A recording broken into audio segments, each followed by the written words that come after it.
So, going on the subject of national security now, constitutionally, the President and the Cabinet are the executive, are responsible for defense and national security. Now, what is national security? This is the issue that has been coming up from time to time. Everybody is dabbling in it, but former Army Commander is well versed in it and has been explaining it from time to time. But I would like to go into detail on that.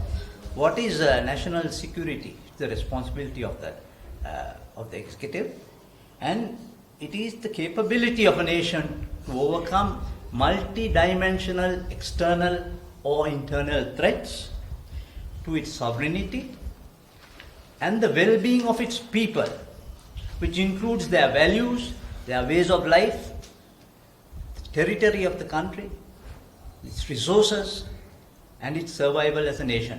All those aspects are included in national security. The main point here that I want to stress is it includes the well-being of the people, which is the primary responsibility when it comes to security.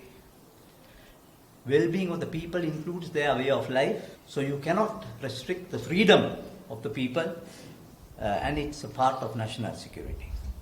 So, for national security to have a good impact, you have to have good leadership, strong leadership. You have to have a strong economy, resources, the correct policy and strategies, and laws and enforcement capability. All these combine together to provide a good national security. Now I mentioned the freedom of choice. It means freedom of religion, freedom of their values, of their ways of life. What about their food, shelter and clothing? Those are also aspects of well-being of a person. So if you see a lot of poverty and see people who have no place to live in, then what is the security that they are having? So it is the responsibility of government to ensure that these things are provided.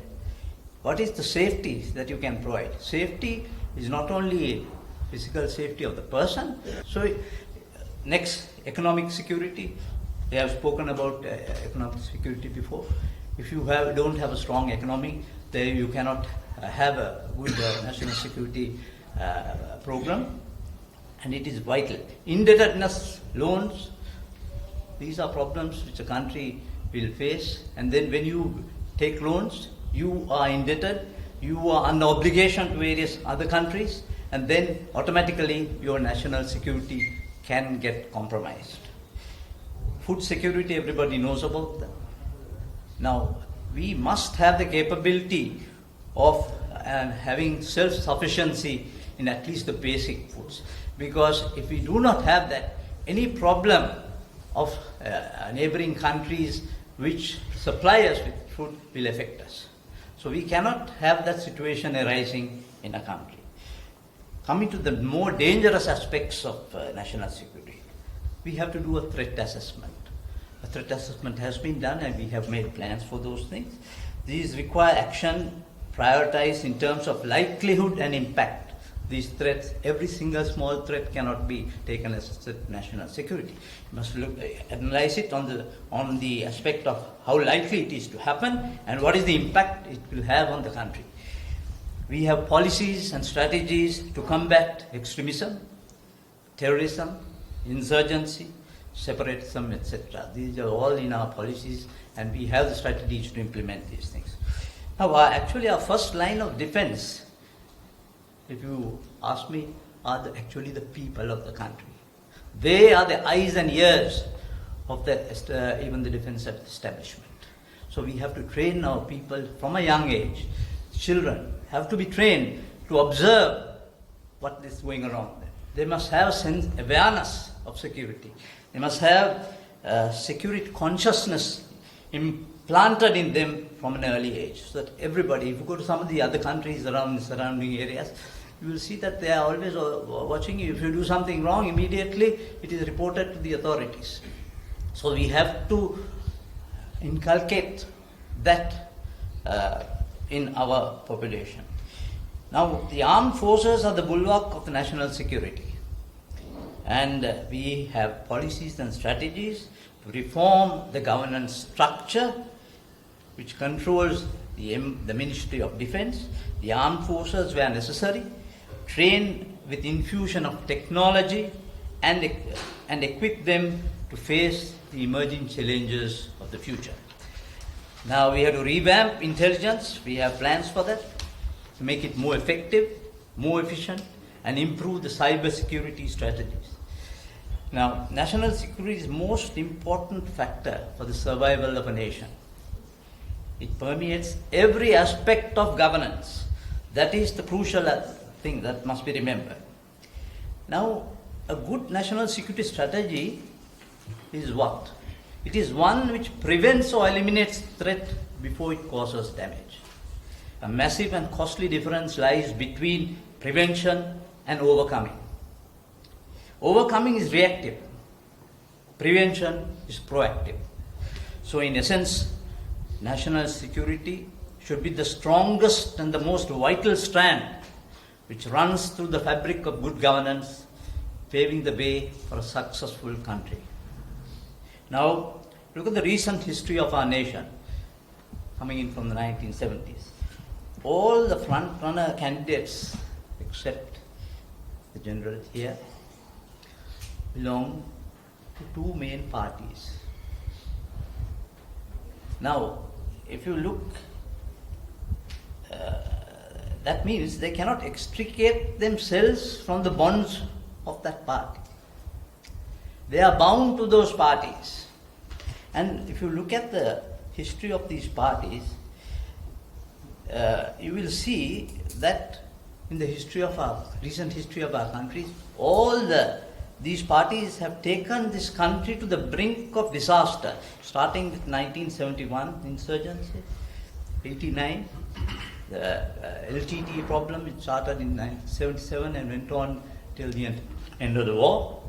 Now these are, and finally, even the April incident would have precipitated a disaster situation if not for the action of the army, and at that time it was commanded by General Senanayake. Now, the funny aspect is that representatives of these parties are now all claiming that they will ensure national security, when they have not been able to actually provide the good national security for the country over the past so many decades. So, and ironically, the Red Party, which was part of the insurgents, themselves are trying to say that they will provide national security. So how do we deal with that situation? Can we believe these people? We have given them ample opportunity to secure this country. Okay. Now, all these incidents happened because national security was weak. But we were able to overcome them thanks to good leadership at that time, political leadership, but at very, very high cost. The most important aspect there is that in every such occasion, it was the armed forces that saved this country.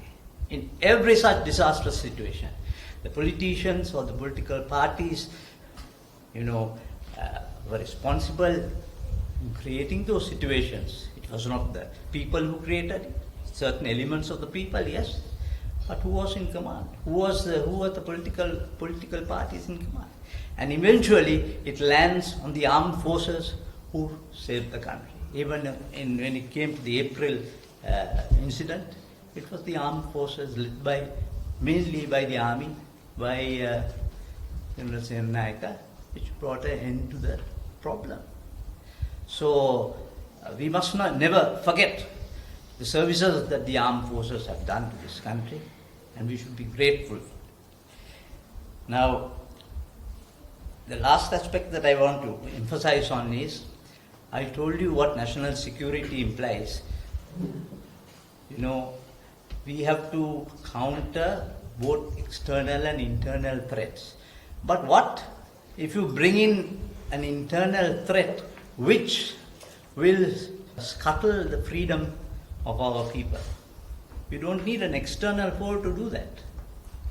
If your freedom is restricted by your own people, then are we prepared to do that? So we have to be very careful when we look at the histories of these people who are coming in. Look at it very carefully, what has happened, and if you want a good national security plan and somebody to implement it, then it is General Senanayaka, who is not tied down by any political strands to any individuals. That, I think, is the best option for this country, where you have independent president who will not be pressurized by any party. With that, I thank you. අල්ලසගිලගත් රටක්, දූෂණයෙන් පිරි සමාජයක්, හිඟමනට වැටුණු ජාතියක්, වහල් දේශපාලනයක්, අනාගතයක් නොදුටු රටක් යලි ගොඩනගන්නට, අඳුරෙන් මිදෙන්නට එකම විකල්පය